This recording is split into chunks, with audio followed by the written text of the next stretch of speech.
नहीं देंगे तो हमें लर्न नहीं रहेगा, लाइन टू लाइन कर नहीं पाएंगे, तो फिर मार्क्स लाना कैसे है? ऐसा क्या करना है कि हमें मार्क्स आ सके और साथ ही साथ हमें टाइम भी मिले कि हम फिजिक्स और केमिस्ट्री पे भी फोकस कर सके? तो करना कैसे है, कैसे होगा ये? तो इसका आंसर आज हम इस सेशन से जानेंगे। बायो इजी है, उसके लिए स्मार्ट वर्क चाहिए। अभी स्मार्ट वर्क क्या होता है? मैंने कहीं हार्ड वर्क को हार्ड हटा के स्मार्ट तो नहीं ऐड कर दिया, नहीं। स्मार्ट वर्क बहुत डिफरेंट। हम सुनते हैं हमारे टीचर से, हमारे फ्रेंड्स से, हमारे सीनियर से कि यार स्मार्ट वर्क कर हो जाएगा, और सच में सिलेक्ट लेना डिफिकल्ट नहीं है। हम कंपटीशन देखते हैं तो 17 लाख 18 लाख स्टूडेंट्स होते हैं। इस बार क्या पता 20 लाख हो या 22 तक रीच हो जाए। बट हमें उनसे क्या करना है? क्या तुम एक इंडिविजुअल नहीं हो? तुम्हें सिर्फ एक सिंगल सीट चाहिए बस। पता है मेरे टाइम पे भी ना मुझे बहुत डर लगता था कि क्या होगा, सिलेक्शन होगा नहीं होगा, कैसे होगा। बट नहीं, हमारा फोकस वो पूरा क्राउड नहीं होना चाहिए, हमारा फोकस सिर्फ वो एक सीट होना चाहिए, और बस वो एक सीट तुम्हारे लिए काफ़ी है। फिर तुम्हें कंपटीशन से डरने की ज़रूरत नहीं। बट तुम्हें अभी के तुम्हारे स्टेज में और वो सी मिलने तक में जो फासला है वो क्या है तुम्हें पता है? ठीक है, बहुत मैंने स्मार्ट वर्क की तारीफ कर दी, लेकिन एक्चुअली में है क्या? तो स्मार्ट वर्क के कुछ कंपोनेंट्स होते हैं, कुछ टुकड़ों टुकड़ों में समझाऊँ तो जैसे कि डिसिप्लिन। ठीक है, मोटिवेशन हमें मिल जाता है, AIR 1 से मिल जाता है। हम इंटरव्यू देख लेते हैं, हम यूट्यूब स्क्रॉल कर रहे होते हैं, किसी को AIR 40 आया होता है, किसी का 5 आया होता है, उसकी इंटरव्यू देखते हैं, हम कैसे पढ़ा, उसने क्या किया, सब पढ़ लेते हैं। ये क्या हुआ? ये मोटिवेशन हुआ, क्योंकि है। बट जो चीज़ हमें लॉन्ग टर्म में ऐसे लेके चलती है, जिससे हम रोज़ पढ़ाई करते हैं, रोज़ हमारा ड्राइविंग फोर्स बनती है कि हम सुबह उठे और रात तक अपना मेहनत करें, अपना काम करें, वो क्या होता है पता है? डिसिप्लिन। डिसिप्लिन मतलब ये नहीं कि हम जाके कोई एक्सरसाइज कर रहे हैं, किसी को बचा रहे, नहीं। डिसिप्लिन मतलब क्या? अपना रूटीन फॉलो कर रहे हैं, और वो रूटीन वाइज हम अपना रोज का पढ़ाई स्केड्यूल करते हैं। अब ये स्केड्यूल क्या है? हम मेजॉरिटी लोग जो हमारे बैचमेट्स होते हैं वो यही बिलीव करते हैं कि यार मुझे बंधना नहीं है, अगर मैंने स्केड्यूल बना लिया तो मैं बन जाऊंगा। बट हमें नीट क्रैक करना है, और हमारे पास, क्योंकि अगर सिलेबस देखोगे इतना सारा है, तो हमें प्रायोरिटी देना है कि कौन सा टॉपिक ज़्यादा इंपॉर्टेंट है, कौन सा टॉपिक पहले करना चाहिए, कौन सा टॉपिक बाद में करना चाहिए, और कौन सा टॉपिक फ्लो में जाना चाहिए। तो ये सब चीज़ें कैसे डिसाइड होगी? जब हम स्केड्यूल बनाएंगे कि इस वीक का टारगेट ये है, इस मंथ का टारगेट ये है, और पूरे साल भर में कैसे करना है। साल भर का तो लॉन्ग टर्म हो गया, बट हमें वीक पे फोकस करना है, डेज पे फोकस करना है। अभी हम डेडलाइंस बनाते हैं कि ये जो चैप्टर है ये मैं 2 दिन में कर दूंगा, at least first revision, first reading कर दूंगा 2 दिन में। बट ये डेडलाइन हम क्या करते हैं, एकदम ही फिक्स बनाते हैं। अगर ये चैप्टर मेरा आज के आज नहीं हुआ जो मैंने डिसाइड किया था, तो हम होपलेस हो जाते हैं, गिव अप कर देते हैं कि यार मुझसे तो एक चैप्टर नहीं हुआ इस दिन में, तो फिर मैं शायद कर ही नहीं सकता, मेरा पूरा चैप्टर रह जाएगा, मुझे कुछ नहीं आता, मैं सबसे डम हूँ, मुझसे नहीं होने वाला। इतने सारे लोग हैं, सब मैं स्टैंड ही नहीं करता, मैं वर्थ इट नहीं हूँ। बहुत कुछ सोच लेते, इतना सोच लेते कि खुद ही अंदर से अंदर खुद को ही डिमोटिवेट कर देते। But that is not the case. हमें क्या करना है?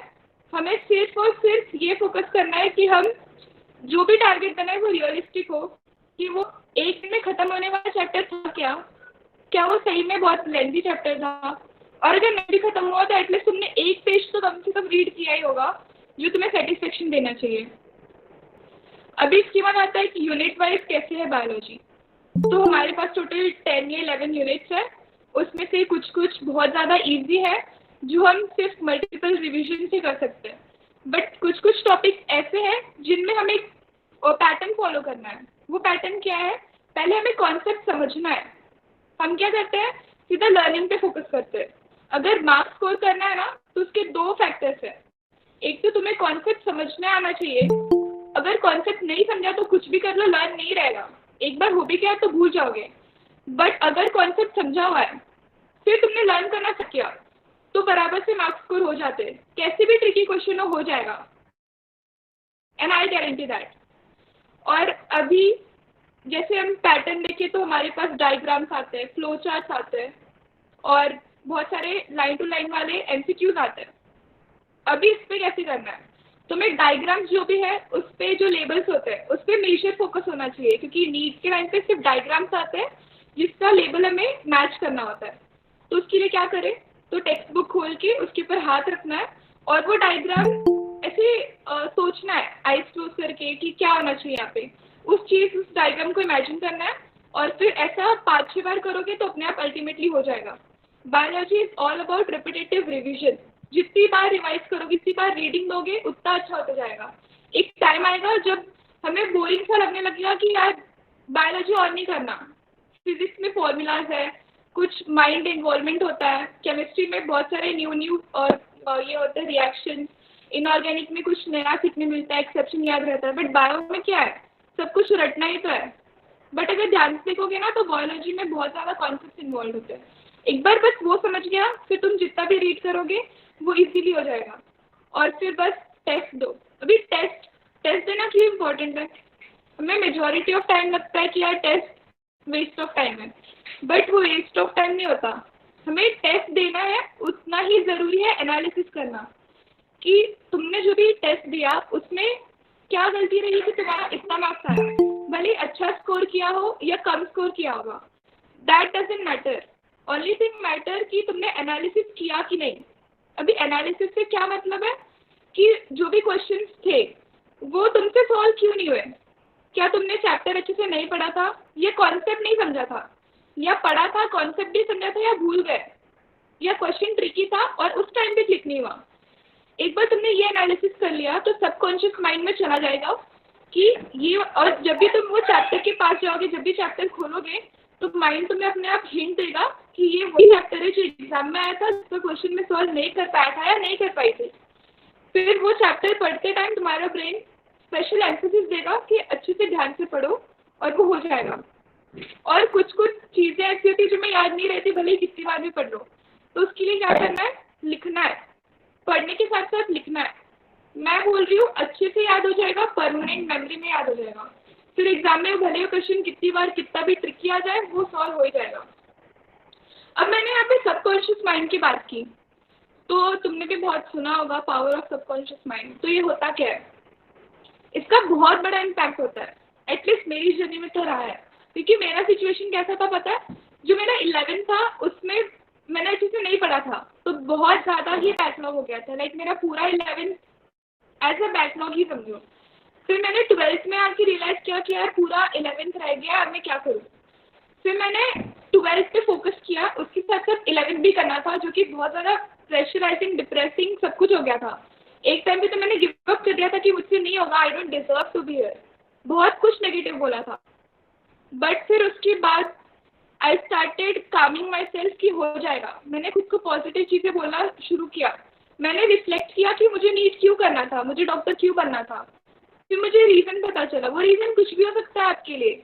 वो आपका खुद का ड्रीम हो सकता है या आपके पेरेंट्स का हो सकता है, या कुछ कुछ एक इंसिडेंट हुआ हो जिसने आपको मजबूर किया हो कि आपको डॉक्टर बनना ही है। कुछ भी हो सकता है, वो आपका पर्सनलाइज मोटिवेटिंग फैक्टर है। उसे कभी नहीं भूलना। एक बार वो याद रहेगा ना, तो तुम सो रहे होगे, टाइम वेस्ट कर रहे होगे, तो ब्रेन में क्लिक हो जाएगा कि यार मुझे भी पढ़ना था। और तुम्हारा ब्रेन होगा वो जो तुम्हें फोर्स करेगा कि पढ़ भाई पढ़। क्यों? क्योंकि वो रीजन को क्लियर करना है। अभी यहाँ पे मैंने 2 चीज़ें बोली, सबकॉन्शियस माइंड और एफर्मेशन। इसको कैसे यूज़ करना है। सबसे पहले तो आई विल क्रैक नीट, ये होना चाहिए चीज़ जो तुम खुद को बोल रहे हो। ये नहीं होना चाहिए कि मुझसे कैसे होगा यार, नहीं कर पाऊंगा। भले सिचुएशन कितना भी डिसअपॉइंटिंग लग रहा हो, मार्क्स कितने भी कमा रहे हो, फिर फेथ होना चाहिए। ब्लाइंड फेथ बोलो यार, मान आ रहे, फेथ होना चाहिए कि मैं तो नहीं क्रैक कर ही लूँगा इस बार का, बहुत टाइम है, मैं कर लूँगा। अभी बहुत टाइम है करके आराम नहीं करना है, बहुत टाइम है तो मैं अच्छे से शेड्यूल करके, टारगेटिंग करके, धीरे धीरे करके क्रैक कर दूंगा नीट। अभी सबकॉन्शियस माइंड के लिए सिंपल सा ट्रिक है, तुम्हें एक पेज लेना है, उसके ऊपर लिखना है तुम्हारा नाम। बट कैसे? तुम नीट क्रैक करके क्या करोगे, तुम्हारे नाम के साथ क्या ऐड होगा, क्या चाहिए तुम्हें? डॉक्टर चाहिए। तो नाम कैसे लिखोगे? डॉक्टर और तुम्हारा नाम विद जो भी नीट के लिए अपेयर हो रहे हो। अभी नीट 2023 है, तो डॉक्टर XYZ नीट 2023 ये पेपर में लिख के आपको बस उसे रख देना है और रोज सुबह उठ के देखना है सबकॉन्शियस माइंड। ये एक्ट करेगा एज द मोटिवेशन कि आपको दिन में पूरा टाइम आप टाइम वेस्ट नहीं कर रहे हो, आप पढ़ाई कर रहे हो। अब बायोलॉजी में जैसे कि मैंने बोला ट्रिकी क्वेश्चंस आते हैं, उन्हें कैसे टैकल करना है। सबसे बेसिक, एकदम कॉम्प्लेक्स मत जाओ, बायो कॉम्प्लेक्स है ही नहीं। अगर तुम नीट के कोई भी साल का पेपर उठाओगे ना तो तुम्हें लगेगा कि बहुत ईजी है, बट वो आंसर्स थोड़े कंफ्यूजिंग होते हैं ऑप्शन। अभी ऑप्शन कंफ्यूजिंग ना लगे उसके लिए तुम्हारे कॉन्सेप्ट एकदम ही क्लियर होने चाहिए, लाइन टू लाइन क्लियर होना चाहिए। किसी के पास एमटीजी फिंगर टिप वाली बुक होगी जिसमें सब हर एक लाइन का एमसीक्यू बनाया हुआ है। हर एक लाइन मतलब ऑब्वियसली वो उतना पूरा तो पॉसिबल नहीं है, बट जो इंपॉर्टेंट लाइन है उसका दिया हुआ है। तो अभी वो कैसे करना है कि हम हर एक चीज़ कवर कर ले एनसीईआरटी का। तो ऑब्वियसली वो एमसीक्यू वाली बुक खरीदी तो अच्छा है, नहीं खरीदी तो क्या करना है। तो सबसे पहले तो कॉन्सेप्ट क्लियर करना है। अब ये कॉन्सेप्ट कैसे क्लियर करोगे आप, क्लासेस होगी आपकी या फिर यूट्यूब से पढ़ रहे होगे, कहीं से भी कुछ भी पढ़ के आपने अपना कॉन्सेप्ट क्लियर कर लिया, ठीक है। अब इसके बाद क्या करना है, जो भी नोट्स बनाए होंगे कॉन्सेप्ट क्लियर करते टाइम, उस नोट्स को 2-3 बार पढ़ना है, अच्छे से पढ़ना है। नोट्स के सारे लाइन क्लियर होने चाहिए, सब कुछ क्लियर होना चाहिए, क्योंकि जो नोट्स में होता है वो रियली इंपॉर्टेंट होता है। मतलब बोलते हैं ना फाउंडेशन ऑफ कॉन्सेप्ट, तो उस चैप्टर का वो फाउंडेशन होगा जो आपके टीचर्स ने आपको पढ़ाया होगा। एक बार वो चीज़ क्लियर हो गई, फिर आप एनसीईआरटी पे आइए, और जब एनसीईआरटी पे आ गए तो सिर्फ एनसीईआरटी ही पढ़ना है। सोते टाइम पढ़ना है या फिर खाते टाइम आपको टाइम मिल रहा है, एनसीईआरटी ले लो, सिर्फ पेज पलटो, एटलीस्ट आपको डायग्राम आंखों के सामने आएगा या फिर कोई फ्लो चार्ट आएगा या कोई वर्ड आएगा इंपॉर्टेंट, एटलीस्ट एक वर्ड तो ध्यान में आ ही जाएगा। तो इतना भी इनफ है। और अगर ये कर लिया, फिर आता है रीडिंग वाला पार्ट। अभी रीडिंग में भी टेक्निक है, ऐसे बुक उठा के पढ़ना है क्या, नहीं, ऐसे पढ़ना है कि प्रोडक्टिव हो। आपको जब नेक्स्ट टाइम रीड करो तो आपको थोड़ा थोड़ा याद आना चाहिए, और ऐसे ही करते करते आपको पूरी बुक याद होनी चाहिए। तो इसके लिए क्या करना है, पहले पेंसिल लेना हाथ में और फिर जो भी पढ़ रहे हो ना उसको अंडरलाइन करो, जो भी तुम्हें इंपॉर्टेंट लग रहा है। मेरे टाइम पे क्या होता था पता है, मेरी एनसीईआरटी की बुक दिखाऊंगी तो पूरा ही हाईलाइटेड, पूरा ऐसे, पूरा हर जगह पे मैंने पेंसिल के मार्क्स, हाइलाइटर्स हर जगह पे वैसे पढ़ा था। तो अभी कैसे करना है कि जो भी चीज़ें इंपॉर्टेंट लग रही है, भले तुम्हें पैरा का अगर 5 लाइन है, 5 लाइन इंपॉर्टेंट लग रहा है, उसको कर दो अंडरलाइन, कुछ फर्क नहीं पड़ता। एनसीईआरटी को शोपीस बना के नहीं रखना है, एनसीईआरटी तुम्हारी है और तुम्हें उससे 100% चीज़ आउटकम लेनी है। तो उसके लिए क्या करोगे, जो भी इंपॉर्टेंट लग रही करो करो करो, डजेंट मैटर। लोग बोलेंगे क्या गंदा कर दिया, चलेगा, बोलने दो, नीट तुम्हारा टारगेट है। उसके बाद फिर सेकंड टाइम रीड कर रहे हो ना तो हाइलाइटर लेके बैठना इस बार। फिर उसमें पूरी लाइन नहीं हाईलाइट करनी, जो चीजें मतलब जो एक वर्ड होता है ना, वो वर्ड तुम्हें इंपॉर्टेंट लगा या वो वर्ड तुम्हें याद नहीं रह रहा या फिर वो चीज तुम्हें लग रही की पॉइंट है यार, इसके ऊपर एमसीक्यू आ सकता है, या जो भी तुम्हें लग रहा है उसको अंडरलाइन करो। ये नहीं सोचना कि इसके ऊपर क्वेश्चन आया था क्या, क्वेश्चन नहीं आया था तो क्या पता आगे तो क्वेश्चन आएगा ना, तो उसे अंडरलाइन करो। फिर जो थर्ड टाइम बैठो तो फिर जो चीजें, और ऐसा होगा ना कि जो चीजें तुमने लास्ट टाइम पढ़ी वो तुम्हें याद आ रही हो बट फिर भी कुछ कुछ चीजें रह जाती है, तो वो चीजों को थर्ड टाइम पर अंडरलाइन करो। फिर एक टाइम ऐसा आएगा कि जब भी तुम पेज पलटोगे ना, तुम्हें पूरा पूरा स्पीच में क्या है ना, पूरा तुम्हारे माइंड में आ जाएगा, इतने अच्छे से रिविजन हो जाता है। फिर तुम्हें जैसे भी एमसीक्यू हो सब सॉल्व हो जाता है। अभी बात रही फ्लो चार्ट वाइज पढ़ने का, तो इससे क्या कहना है मुझे कि हम कोई भी चैप्टर उठा लेते हैं, जैसे कि मिनरल न्यूट्रिशन वाला चैप्टर, उसमें flow chart is the must. Flow chart से पढ़ा ना तुमने तो कोई दिक्कत नहीं होगी, फ्लो चार्ट से नहीं पढ़ा तो फिर कुछ याद नहीं रहेगा। जैसे कि उसमें टॉक्सिसिटी है, यूजेस है, बहुत सारे हैं एलिमेंट्स, आयन एंड ऑल। तो उसके लिए क्या करोगे, जो मेजर एलिमेंट है मतलब वो, जैसे आयन पकड़ा हमने तो आयन को बीच में सेंटर में लिख के फिर उसका फ्लो चार्ट बनाओगे कि उसके यूजेस क्या है प्लांट में, उसकी टॉक्सिसिटी से क्या होता है, उसकी डेफिशिएंसी से क्या होगा। ऐसा फ्लो चार्ट बनाया ना, फिर उसे 3-4 बार एटलीस्ट सिर्फ पढ़ा, उससे सिर्फ याद हो जाएगा और तुम्हें कुछ एक्स्ट्रा मेहनत नहीं करना है। हाँ, और बायो का बात आता है तो इवोल्यूशन वाला चैप्टर एक बहुत मेजर कॉन्ट्राडिक्टरी पार्ट है। लोगों को लगता है, इनफैक्ट मेरे क्लासेस में ऐसा पूरा ट्रेंड बन गया था कि इवोल्यूशन बाहर से ही आएगा, इवोल्यूशन एनसीईआरटी से नहीं आएगा। टीचर्स भी बोलते थे कि बाहर से पढ़ो, तो लोग क्लासेस के मॉड्यूल, इनफैक्ट दूसरी क्लासेस के मॉड्यूल से इवोल्यूशन पढ़ते थे। तो ये चीज, ये सारी गलतियां नहीं करनी है। सब बोल रहे हैं, जिन्होंने भी नीट क्रैक कर लिया है सब बोल रहे हैं कि तुम्हें सिर्फ एनसीईआरटी से ही स्टिक रहना है। भले ही कोई भी कुछ बोले। मेरे क्लासेस में मेरे फ्रेंड्स इवोल्यूशन बाहर से पढ़ते थे, डिस्कस करते थे कि यार ये टॉपिक ऐसा, ये वैसा, इवोल्यूशन में ये चीज़ है क्या। तो मुझे वो समझना नहीं था, क्योंकि वो चीज़ तो मतलब टेक्स्ट बुक में थी ही नहीं, तो मैं क्यों पढ़ूँ। तो मुझे डर लगता था कि यार अगर सही में इवोल्यूशन बाहर से आया तो मेरे मार्क्स तो चले जाएंगे ना, क्योंकि इवोल्यूशन इंपॉर्टेंट था। बट जितना भी मैंने सुना था, इट वाज लाइक कि एनसीईआरटी से ही आएगा, एनसीईआरटी इज द थिंग। फिर मैंने डर के भी एनसीईआरटी पे ही स्टिक रही। मैंने पूरा बायो सिर्फ एनसीईआरटी से ही पढ़ा था। मैंने वो एनटीजी फिंगर टिप का भी समरी वाला पार्ट नहीं पढ़ा था, मैं यूज करती थी सिर्फ एमसीक्यू के लिए बस। उसकी भी नीड नहीं थी, क्योंकि सिर्फ एनसीईआरटी का लाइन अगर तुमने पढ़ लिया ना, वो इनफ है। और फिर उसके बाद बहुत सारी रेफरेंस बुक्स होती है, तो तुम्हें उससे उस पर भटकना नहीं है। ठीक है, रेफरेंस बुक है, अच्छी बात है। अगर तुम्हारा एनसीईआरटी हो गया ना, फिर भी आई वुड सजेस्ट कि तुम एनसीईआरटी ही बार बार पढ़ो। मिनिमम 30 टाइम्स पढ़ के होना चाहिए।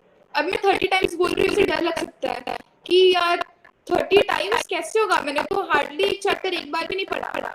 अगर एनसीईआरटी से नहीं पढ़ रहे हो ना, तो पढ़ना स्टार्ट करो। और मैं ऐसा नहीं बोल रही कि एक बार में, एक दिन में ही 30 टाइम्स पढ़ना एक चैप्टर, नहीं। ये बहुत ही ग्रेजुअल प्रोसेस है। आज तुमने एक बार पढ़ा, तो ये तुम्हें नीट टाइम तक का बोल रही हूँ, जब तक नीट आएगा तुम्हारा फाइनल रिवीजन, तब तक तुम्हारा धीरे धीरे करके 30 टाइम्स पढ़ के हो ही जाएगा। और इतना कर लिया ना तो इनफ है। बायोलॉजी में तुम 340 प्लस आराम से लाओगे, आंखें बंद करके लाओगे, क्योंकि कॉन्सेप्ट उतना स्ट्रॉन्ग हो ही जाएगा। फिर हाँ, और एक टाइम ऐसा आता है कि जब हम अच्छे से पढ़ रहे होते हैं, भले ही मार्क्स कैसे भी आ रहे हो, लेकिन हम पढ़ रहे होते हैं, बट हमारे मार्क्स सडनली ड्रॉप होना स्टार्ट हो जाते हैं। फिर हमें लगता है कि यार मैं इतना पढ़ रहा हूँ बट मेरे मार्क्स नहीं आ रहे। ऐसा आपको लगता ही होगा मोस्ट स्टूडेंट, बट इससे डिसअपॉइंट नहीं होना है। मैंने वो एनालिसिस वाली बात की, तो हर टेस्ट को एनालिसिस करना है। भले आपके समझो 650 आए हो 720 में से, या फिर 100 भी आए हो 720 में से, आपको मार्क्स पे नहीं फोकस करना है। आपका फोकस नीड है, क्लासेस के टेस्ट नहीं। क्लासेस के टेस्ट आपका कुछ डिसाइड नहीं करते। लोग बोलते हैं, टीचर्स बोलते हैं कि 600 प्लस आ रहे हैं, 650 प्लस आ रहे हैं, तो आपका सिलेक्शन हो जाएगा। बट मेरी मानो ये सब कुछ रूल नहीं है, क्योंकि मेरे टाइम में ही ऐसे बहुत सारे लोग थे जिनके 680 690 आते हैं क्लास में, बट अनफॉर्चुनेटली उनका क्रैक नहीं हुआ। बट ऐसे भी लोग थे जिनके 180 आए थे, और नीट वाले टाइम में सीधा 600 प्लस आने लगे थे, और हो गया आपका सिलेक्शन। तो चीजें तुम्हारे पास ज्यादा मार्क्स इंपॉर्टेंट नहीं है, लर्निंग इंपॉर्टेंट है कि तुमने उस टेस्ट से क्या सीखा। क्या वो जो क्वेश्चन है उससे तुमने समझ गया कोई कॉन्सेप्ट? अगर कॉन्सेप्ट नहीं आ रहा है तो तुमने क्या रिफ्लेक्ट किया। फिर नेक्स्ट टेस्ट में अगर ये क्वेश्चन आ रहा है तो हमें कोई पता है क्या क्या ऐसा पता है, फिर हो जाता है। अभी आप एक बात आती है, जो 18 लाख लक्ष्य है, ये हमारे मन के थॉट्स होते हैं ना, इतने सारे लोग, तो जो 18 लाख लक्ष्य है उनमें से सबको पता है ना कि ये क्या पढ़ना है, सबको पता है कि बायोलॉजी पढ़ना है, फिजिक्स पढ़ना है, केमिस्ट्री पढ़ना है, फिर सबका सिलेक्शन क्यों नहीं होता? सोचो, आंसर इज कि कोई पता करना है, कैसे पढ़ना है, कब करना है, कब पढ़ना है, कुछ पता है। बट अगर हम नीट पर बैठा के ना, हमारा एन कोई और नहीं है, इंटेलिजेंट बच्चे नहीं है, हमारा एन ये है, वो तुम्हारी लाइफ है। हमें सब आता होते हुए भी हम हो रहे होते हैं, हम हमारे बच्चों के साथ टाइम पास कर रहे होते हैं, हम पार्टी करने जाते हैं। तो ऐसे नहीं होगा। तुम्हें पता है कि 80-20 रूल लाइफ बहुत सी प्लान है यार। अगर तुम ऐसा रुके ना सीख ले, फिर कोई नहीं रोक सकता। इनफैक्ट सक्सेस क्या है यार, 90% हार्ड वर्क प्लस 5% लक, बस ये रिलेशन में सक्सेस। और फिर हम अपने टाइम वेस्ट कर रहे हैं, हमारा ब्रेन वही बोल रहा होता है कि तुझे पढ़ना चाहिए, बट हम बोलते क्या है, अरे चल यार पढ़ लेंगे। फिर जब एकदम नहीं टाइम आ जाता है, जब कुछ नहीं हो रहा, पढ़ाई नहीं हो रही, कुछ नहीं हो रहा, तो फिर प्रेशर लग जाता है, अपने प्रेशर भी जाते हैं कि यार अब तो होगा ही नहीं, छोड़ दो। बट रॉन्ग नहीं भाई, मैं टॉच ऑन करूंगा। बट यार बहुत पॉजिटिव, अभी टाइम है, अभी अगस्त सितंबर होगा, नीट को भी टाइम है, बहुत टाइम है, आराम से क्रैक कर लोगे। सिर्फ डिसिप्लिन रहना है, पेशेंस रहना है, मार्क्स के ऊपर फोकस नहीं करना है, लर्निंग के ऊपर फोकस करना है। मार्क्स कुछ डिसाइड नहीं करता, तुम्हारा डिग्निटी, तुम्हारा सेल्फ एस्टीम, तुम्हारा वर्क कुछ डिसाइड नहीं करता। उससे अपने आप को फाइन मत करो, सिर्फ सीखो। और हाँ, तो जो अभी कुछ बच्चों का सिलेक्शन होता है, थाउजेंड्स में लोगों का सिलेक्शन होता है, बट स्टूडेंट्स लैक्स में, तो रेशियो देख लो कितना कम है। अभी ये रेशियो है क्या है, 1% लोग का सिलेक्शन होता है, 99% रह जाते हैं। उन्हें या करियर चेंज करना पड़ता है या तो ड्रॉप लेना पड़ता है, जो कि बहुत डिफिकल्ट है। बट क्या करोगे ऐसा कि तुम उस 1% में आ सको, तुम्हारा सिलेक्शन हो जाए, ना कि उस 99% में। तो जब तुम क्लास में बैठे होते ना, एकदम नजर घुमाना कि लोग क्या कर रहे होते हैं, तुम्हें दिखेगा, तुम्हें दिख जाएगा डिफरेंस, वो 1% में और 99% में। 99% क्लास में अगर 50 लोग तो 45 लोग मस्ती कर रहे होते हैं, टाइम पास कर रहे होते हैं, हंस रहे होते हैं। बट जो वो 5 लोग होते हैं ना, वो पढ़ रहे होते हैं, वो कोई ना कोई बुक पढ़ रहे होते हैं, वो फॉर्मूला रिवाइज कर रहे होते हैं, या वो बायो पढ़ रहे होते हैं, या कुछ पढ़ाई की ही टॉपिक डिस्कस कर रहे होते हैं। यार अभी लाइफ में है ही क्या, बस 1-2 साल दे दो नीट को, फिर लाइफ सेटल हो जाएगी। 80-20 रूल, अगर 20% भी मेहनत किया ना तो 80% मार्क्स आ जाता है। बट अगर 80% सिलेबस कवर किया जो अच्छे से नहीं किया, ऊपर से किया, फिर 20% मार्क्स में नहीं आता। अगर कोई डायमंड है, उससे अगर टपना है तो वो उतना चमक के आता है। वो पहले कोयला होता है, उससे डायमंड बनता है, कोई भी सीधा डायमंड नहीं बन जाता। और मेरे टाइम में जो मेरी मतलब बोल सकते हो मोटिवेटिंग लाइन, जिससे कि मुझे नीट के पहले क्या हुआ था पता है, एक मॉक टेस्ट दिया था मैंने जिससे मेरे 300 आए थे नीट के जस्ट पहले।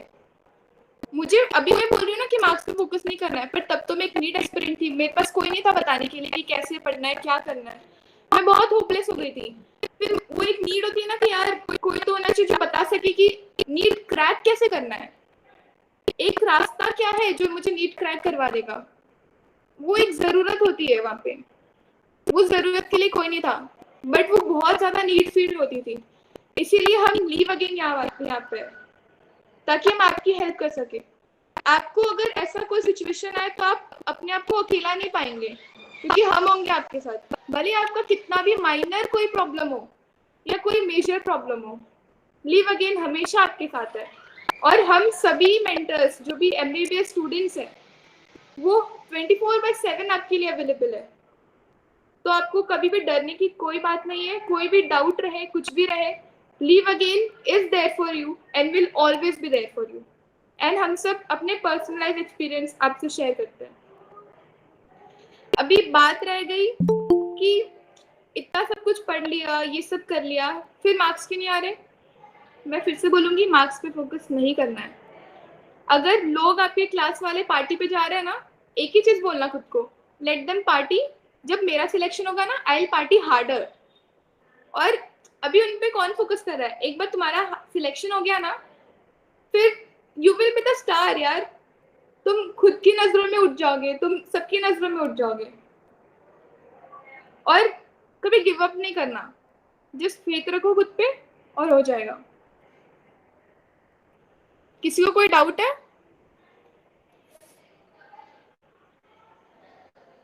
You can raise your hands.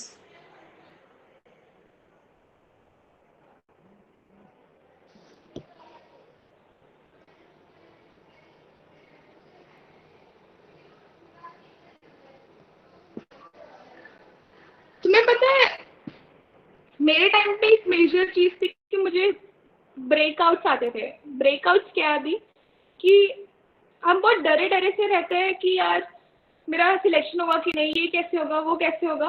तो हम पढ़ते जाते, जैसे मैंने बोला ना, बुक खोल के बैठ जाते हैं और सोच रहे होते हैं यार सिलेक्शन होगा नहीं होगा, कैसे होगा। फिर इतना फोर्स लेके, इतना फ्रस्ट्रेशन लेके हम पढ़ रहे होते हैं ना, फिर वो ब्रेकआउट आ जाता है। भले हम दिन में 12 घंटे भी बुक लेके बैठे ना, बट हमारी प्रोडक्टिविटी नहीं होती, हमें कुछ याद नहीं रहता। तो इससे क्या करें कि हम उस ब्रेकआउट तक ना पहुंचे। इसके लिए एक टेक्निक होती है पोमोडोरो, जो मैंने खुद ने यूज की थी। अभी इसे यूज कैसे करना है, देखो तुम्हारा मेंटल हेल्थ बहुत इंपॉर्टेंट है, जो कि नीट वाले टाइम पे हम बहुत डरे से रहते हैं ना, तो डिप्रेस्ड हो जाते हैं। तो खुद को मेंटली स्ट्रांग करना है। स्ट्रांग करना मतलब कुछ करना नहीं है, सिर्फ पोमोडोरो करना है। तुम्हारी प्रोडक्टिविटी बहुत ज्यादा इंक्रीज हो जाएगी। अब पोमोडोरो क्या है, तो सेशन को डिवाइड करो। मैं बोल रही हूँ तुम्हें टाइम पे फोकस नहीं करना कि यार 12 घंटे पढ़ना है, 18 घंटे पढ़ना है। जितने भी टाइम पढ़ रहे हो ना, क्वालिटी ऑफ स्टडिंग पे फोकस करो। अब क्वालिटी से क्या मतलब है कि यार 1-2 चैप्टर करना है, नहीं, जितना भी पढ़ा वो अच्छे से होना चाहिए। भले एक पेज पढ़ा ना, वो अच्छे से होना चाहिए। अभी पोमोडोरो क्या है कि अगर तुम 45 मिनट्स बैठे हो ना पढ़ने के लिए, तो अच्छे से पढ़ो। उसके बाद 15 मिनट्स का break as a reward enjoy करो कि यार मैंने 45 मिनट्स पढ़ लिया आज, अब मैं 15 मिनट ये मेरे हैं, मैं एंजॉय करूंगा। एंजॉय में भी क्या पूरा एकदम जोन आउट नहीं हो जाना कि यार ब्रेक लिया था 15 मिनट का, बाहर चला गया फ्रेंड्स के साथ, फिर 1-2 घंटे 3-4 घंटे के बाद आ रहा हूँ वापस, फिर पूरा लिंक टूट जाएगा ना। तो 45 मिनट्स पढ़ना है, 15 मिनट्स में क्या क्या करना है, पानी पी लो, ये जिससे तुम्हें मोटिवेशन मिलता हो वो करो। सबसे बेस्ट क्या है पता है, अपने पेरेंट्स से बात करो। रात को पता है अपने पेरेंट्स से जो भी प्रॉब्लम है उसे शेयर करो, क्योंकि मेरे लिए मुझे वही सही लगता है कि हम अगर पेरेंट्स को बताएं, बट ये सबके लिए एप्लीकेबल नहीं है। तो भी क्या करना है, वॉक करना है, खुद को समझना है, खुद से नेगेटिव टॉक कभी नहीं करना कि मुझसे नहीं होगा नहीं होगा। अगर बोलते रहोगे ना कि नहीं होगा नहीं होगा, तो तुम्हारा सबकॉन्शियस माइंड तुम्हें जब भी पढ़ने बैठोगे ना, तुम्हारा माइंड बोलेगा यार बुक बंद कर, तुझसे नहीं होगा, पढ़ के कोई फायदा नहीं। बट अगर तुम खुद को पॉजिटिव चीज बोलोगे कि मैं कर ही लूंगा, ये तो आसान नहीं है क्योंकि ये वर्थ इट है। अगर आसान होता सब नहीं पहुंच जाते। तुम्हें पता है पहाड़ पहाड़ देखा होगा या पता होगा, तो पहाड़ का जो टॉप है वहां पे इतना कम स्पेस क्यों है, और उसका बेस देखो कितना बड़ा होता है। क्यों ऐसा? क्योंकि जो टॉप की जगह होती है ना, वहां पे बहुत कम लोग होते हैं, और वहां तक अभी पहाड़ का जो बेस है वहां से लेके टॉप तक पहुंचने के लिए क्या लगता है, मेहनत, जो सब करने के लिए रेडी नहीं होते। लोग स्यूडो डोपामाइन को चेज करते हैं। अभी स्यूडो डोपामाइन क्या है, इंस्टाग्राम चलाना, यूट्यूब चलाना, फालतू की चीजें करना जिससे तुरंत डोपामाइन मिलता है और हम खुश हो जाते हैं। बट उससे क्या फायदा?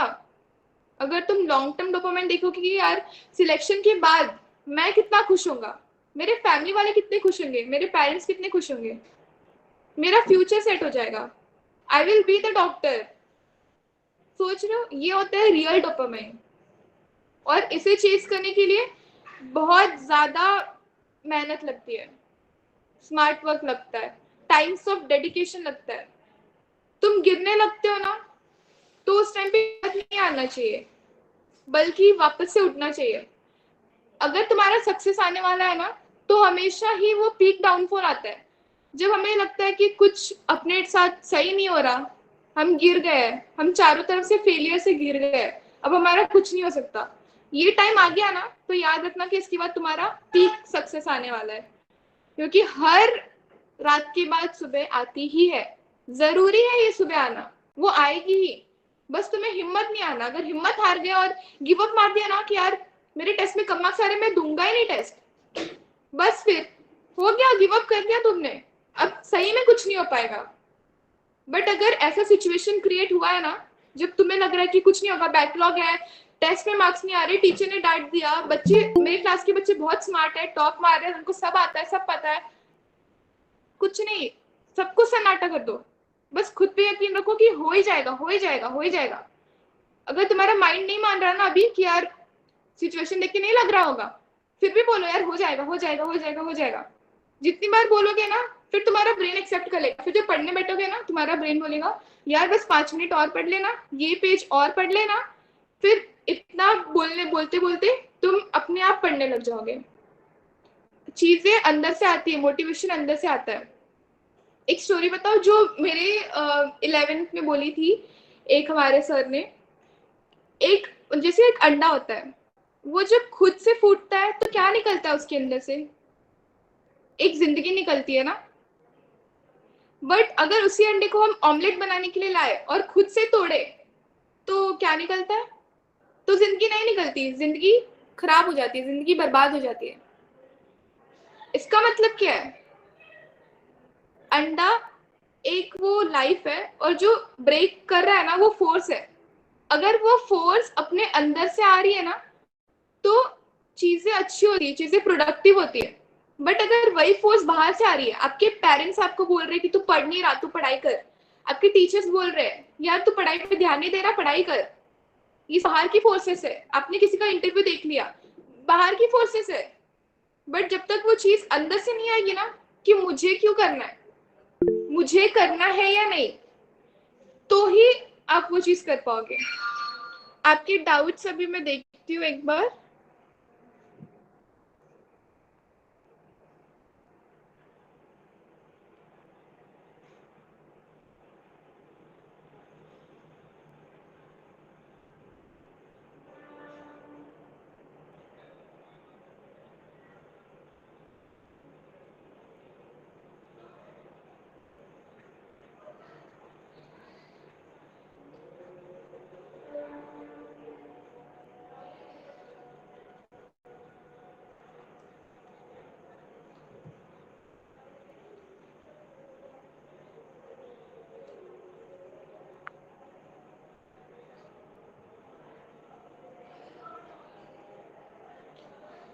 ऋषिकेश मेरे 355 आए थे आउट ऑफ 360।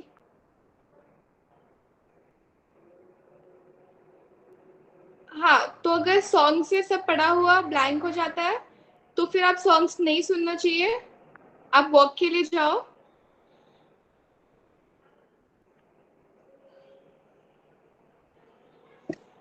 और जो एजर्शन रीजन वाली क्वेश्चन होता है उसको कैसे टैकल करना है, गुड क्वेश्चन।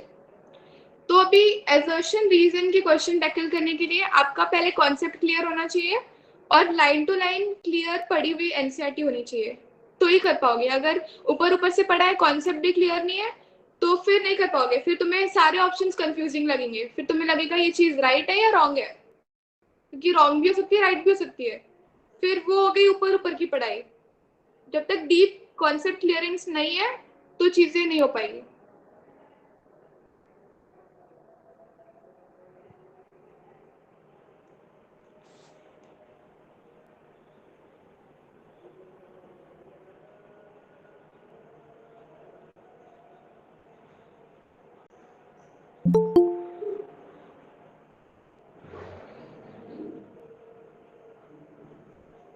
और लीव अगेन के थ्रू आपके लिए बॉटनी के सारे एग्जाम्पल्स के लिए एक ट्रिक हो जाए। सारे एग्जाम्पल्स के लिए तो ट्रिक नहीं है।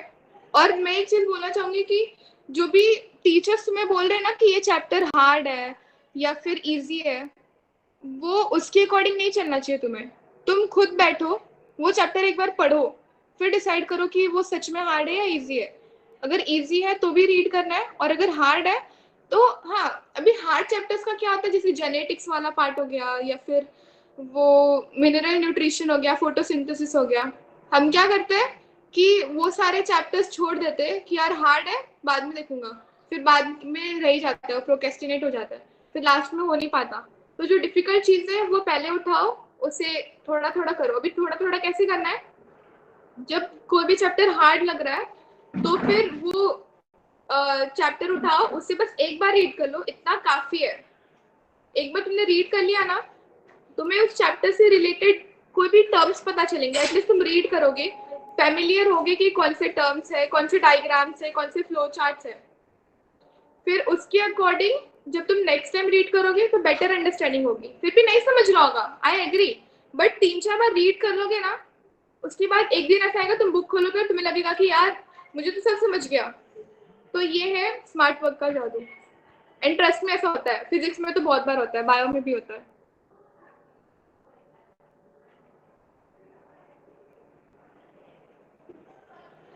तुम्हें पता है हम कम मार्क्स से डरते हैं, हम गलतियां करने से डरते हैं। हमें लगता है कि यार अगर मैंने टेस्ट दे दिया और मेरे कॉन्सेप्ट क्लियर नहीं है, मेरे चैप्टर हुए नहीं है, तो फिर मेरे सच में बहुत कम मार्क्स आ जाएंगे। और फिर लोग क्या सोचेंगे, मेरे फ्रेंड्स तो मजाक उड़ाएंगे कि यार तेरे मार्क्स इतने कम कैसे आए, या फिर जो भी कुछ हम सोच रहे हैं। बट ये इंपॉर्टेंट नहीं है, तुमने टेस्ट दिया ना, ये इंपॉर्टेंट है। गलतियां करने से नहीं डरो, गलतियों से नहीं सीखने से डरो। अगर तुम गलतियां कर रहे हो इसका मतलब है कि तुम सच में कोशिश कर रहे हो, तो उन गलतियों से सीखो, उसी से आगे बढ़ोगे। Mistakes are the stepping stone to success. जितना गलती करोगे, जितना सीखोगे, उतना आगे जाओगे। अगर टेस्ट में कम मार्क्स आए तो ही तो तुमने समझेगा ना कि ये चैप्टर मेरा हुआ नहीं है, फिर अच्छे से कर लोगे। The only man who never make mistakes is the one who never ever tried. तो वैसा बनना है ना फिर तुम्हें. अगर सक्सेस पाना है फेलियर करो. मैं ये नहीं बोल रही कि आप फेल हो जाओ, नहीं, बट अगर फेल हो रहे हो तो उससे डिमोटिवेट नहीं होना है. और कोई डाउट्स है आपके?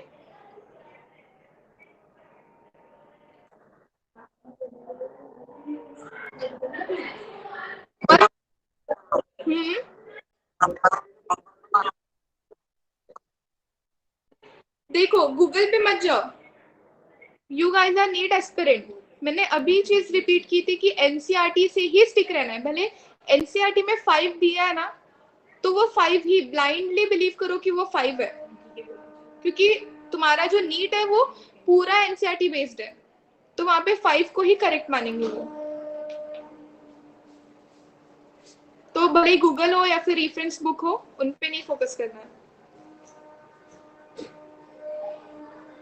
और लीव अगेन के थ्रू कैंपस लीडर का प्रोग्राम है. अब ये कैंपस लीडर क्या है? A golden opportunity to earn and learn as a NEET aspirant. तो भी एक्चुअली में क्या है? कैंपस लीडर एक अपॉर्चुनिटी है जो आपको एक मीडियम प्रोवाइड कर रहा है, जहाँ पे आपको सिर्फ लीव अगेन को स्प्रेड करना है, आपके क्लासमेट से शेयर करना है कि उन्हें कोई भी डाउट्स रहे, उन्हें कोई भी दिक्कत आए, उन्हें गाइडेंस चाहिए हो, प्रॉपर मैनेजमेंट कैसे करना है, स्टडी प्लानिंग कैसे करना है, कोई भी डाउट हो वो आप लीव अगेन के थ्रू क्लियर करवा सकते हो. तो अगर आपने जितने लोगों से शेयर किया हो, जितने लोग आपके थ्रू आ रहे हैं, तो उतना आपको ही बेनिफिट है. So that is the earn and learn वाला कैंपस लीडर का प्रोग्राम. आपको ज्यादा कुछ नहीं करना और आप you are even earning. So that is the plus point. और ये कैंपस लीडर का फॉर्म कहाँ मिलेगा? हमारे वेबसाइट पे liveagain.in. और कोई डाउट्स है किसी को? हेलो दीदी. बोलिए. हाँ, बायो का हमें समझो ज़्यादा दिन तक याद नहीं रहता, जैसे बायोलॉजिकल क्लासिफिकेशन, इसमें समझो बहुत ज़्यादा एग्जाम्पल होते हैं ना, तो ज़्यादा देर तक याद नहीं रह पाते, तो उसको याद कैसे करें? ठीक है, तो ये जो उसके लिए बहुत ही रिलायबल है, सब लोग रिलेट करते हैं. बायोलॉजी वोलेटाइल है, अगर हमने एक बार पढ़ा तो हम भूल जाते हैं. अगर जेनेटिक्स वाला पार्ट उठाओ, तो अगर आप एक चैप्टर अभी कर रहे हो और फिर एक हफ्ते बाद सोच रहे हो कि मैं कर लूंगा, तो फिर वो जो तुमने आज पढ़ा है ना वो भी भूल जाओगे. इसके लिए आपको बायोलॉजी से टच में रहना है कि कुछ नहीं, एटलीस्ट पढ़ना नहीं है तुम्हें, तुम बहुत थक गए हो, तो सिर्फ बुक उठाओ, पेज पलटो, देखो उस पेज पे क्या था, कहाँ पे डायग्राम बनाया था, कौन सा फ्लो चार्ट था, एक ना एक वर्ड तो याद रह जाएगा. और जैसे मैंने बोला 30 टाइम्स रीड करना है, वो मैंने ऐसे नहीं बोला, उसका बहुत मेजर इम्पैक्ट है. अगर तुमने मिनिमम 30 टाइम्स रीड कर लिया ना नीट के पहले, I tell you, you will end up scoring 340 at least minimum in your NEET exam. और वो 30 टाइम्स ऐसे नहीं पढ़ना कि बुक उठा लिया रीड करो, नहीं, अच्छे से रीड करना है, प्रोडक्टिव रीड करना है, अंडरलाइन करके, हाईलाइट करके, सब कुछ. और कहीं पे भी तुम्हें अगर होपलेस लगे ना कि यार कुछ भी सिचुएशन ऐसा आ गया कि यार मुझसे नहीं होगा, या फिर मैं नहीं कर पाऊंगा, मैं कैपेबल नहीं हूँ, कोई भी सेल्फ डाउट आए, वर्थलेस लगे, कुछ भी लगे, तो लीव अगेन है ही आपके लिए. हम बहुत सारे एमबीबीएस स्टूडेंट्स यहाँ पे हैं जो ईगरली आपको हेल्प करना चाहते हैं, क्योंकि हमें वो वैल्यू पता है, हमें पता है, हम उस फेज से आए हैं ना, हमें भी नीड थी एक टाइम पे कि हमारे लिए भी कोई अवेलेबल हो जो हमारे डाउट्स क्लियर कर सके, या फिर जो मेजर डाउट है कि यार पढ़ना कैसे है, या सिलेक्शन होगा कि नहीं, यार क्या करना है, उसके लिए हम हैं आपके साथ.